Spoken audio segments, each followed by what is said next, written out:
तत्सत आश्रम आकाश मार्गी हरि शरणम द्वारा सहज मार्ग।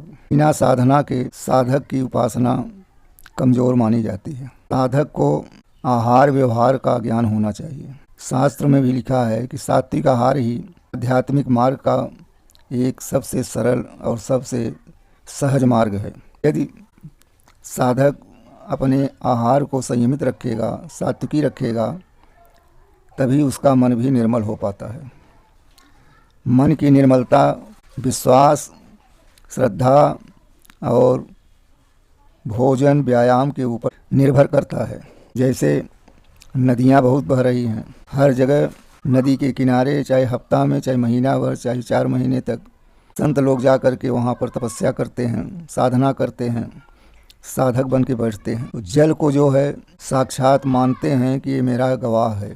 जो लोग अग्नि का स्पर्श नहीं करते हैं वो जल को साक्षी दे करके ही तपस्या करते हैं नदी के किनारे। कुछ लोग दीपक जला कर अग्नि को साक्षी दे करके तब साधना पर बैठते हैं साधक लोग। साधना एक बहुत विचित्र क्रिया है, हर जीवात्मा नहीं कर पाती। बिरले लोग ही इस मार्ग का अनुकरण करते हैं, अनुसरण करते हैं। फिर भी उसमें भी 1 या 2% साधक साधना से लाभ प्राप्त करते हैं। अनुभव हर व्यक्ति को नहीं हो पाता, क्योंकि जब व्यक्ति साधना में बैठता है और अगर कहीं सत्संग किया या प्रवचन सुना तो भ्रमित हो जाता है कि अब मैं क्या करूं, किस देव की पूजा करूं कि हमें जल्दी से जल्दी लाभ प्राप्त हो। तो वहीं पर उसका विश्वास, श्रद्धा, प्रेम क्षीण हो जाता है, कमज़ोर हो जाता है। कुछ लोगों का कथन है कि इस संसार में 3 प्रकार के राम हैं, किस राम की पूजा की जाए। तो विद्वान आचार्य लोग तो बताते हैं कि समस्या के अनुसार देवताओं की पूजा की जाती है। कोई गरीब है, निर्धन है, परेशान है धन से, तो लक्ष्मी की पूजा करता है या विष्णु भगवान की पूजा करेगा। कोई शक्ति से कमज़ोर है तो बलराम की पूजा करता है, कृष्ण की पूजा करता है, शिव की पूजा करता है, दुर्गा की पूजा करता है, काली की भी पूजा करता है। इस तरह से भ्रम में लोग पड़ करके अपने साधना को कमज़ोर करके फिर लाभ नहीं प्राप्त कर पाते। जो साधक एक आस, एक विश्वास पर अटल होकर के, सारी आशाओं से मुक्त होकर के, बिना आशा के साधना करता है, गुरु के आदेश से, जो गुरु का दिया हुआ मार्गदर्शन है, उस शब्द को, उस अक्षर को, उस मंत्र को विश्वास के साथ जब करता है तभी उसे लाभ प्राप्त होता है। तो संसार में 3 राम हैं, राम, परशुराम, बलराम। तो इसमें लोग कहते हैं कौन श्रेष्ठ है।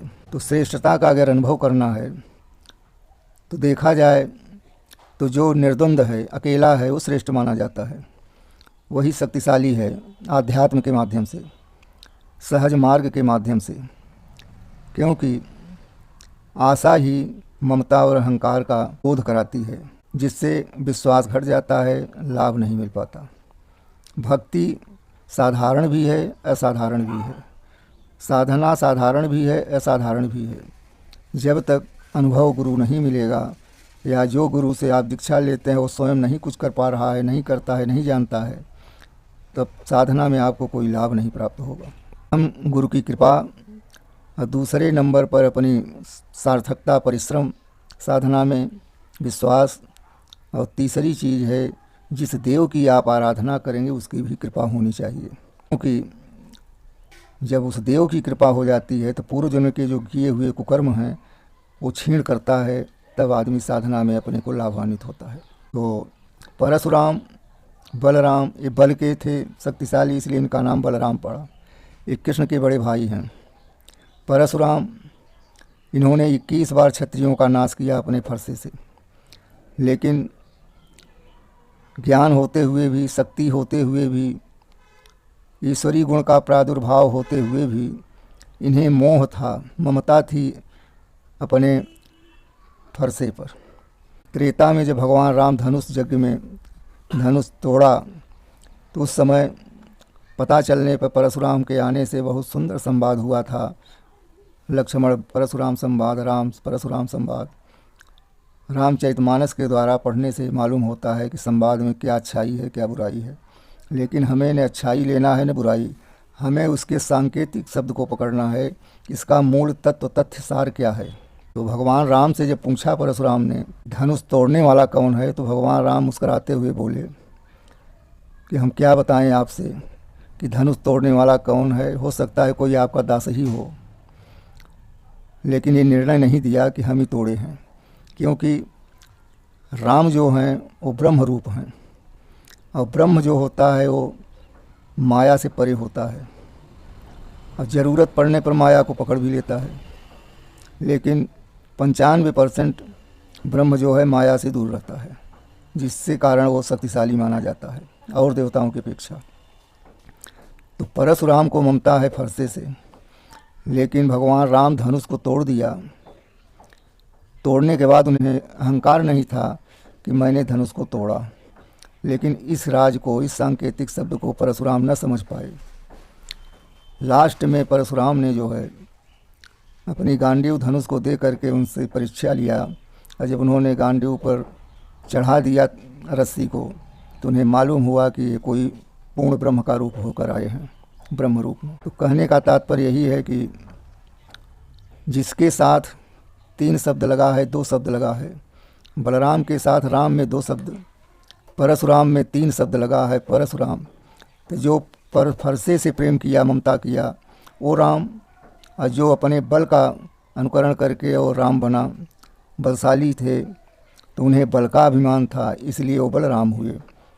तो ब्रह्म रूप नहीं हुए, लेकिन ब्रह्म रूप का जो आंशिक रूप है वो इन लोगों को प्राप्त हुआ था, जिसका हम आज इतिहास पढ़ते हैं, समझते हैं, जिनकी शक्ति का अनुकरण करते हैं, विश्वास करते हैं, उन पर श्रद्धा रखते हैं।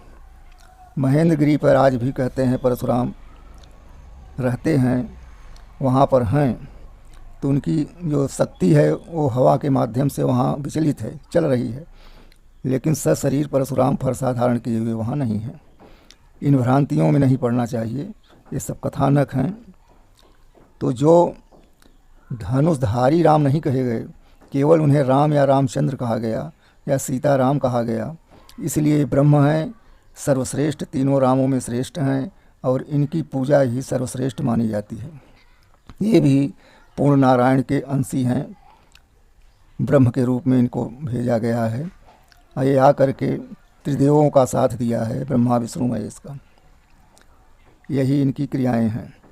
लेकिन कथा के माध्यम से लोग भ्रमित कर देते हैं कि इस देवता की ज़्यादा शक्ति है, उस देवता की ज़्यादा शक्ति है, लेकिन गुरु वाक्य को छोड़ करके जो साधक गुरु के बताए हुए मार्ग से जो विचलित हो जाता है, वो जीवन भर परेशान रहता है, उसे कोई आध्यात्म का लाभ नहीं मिल पाता।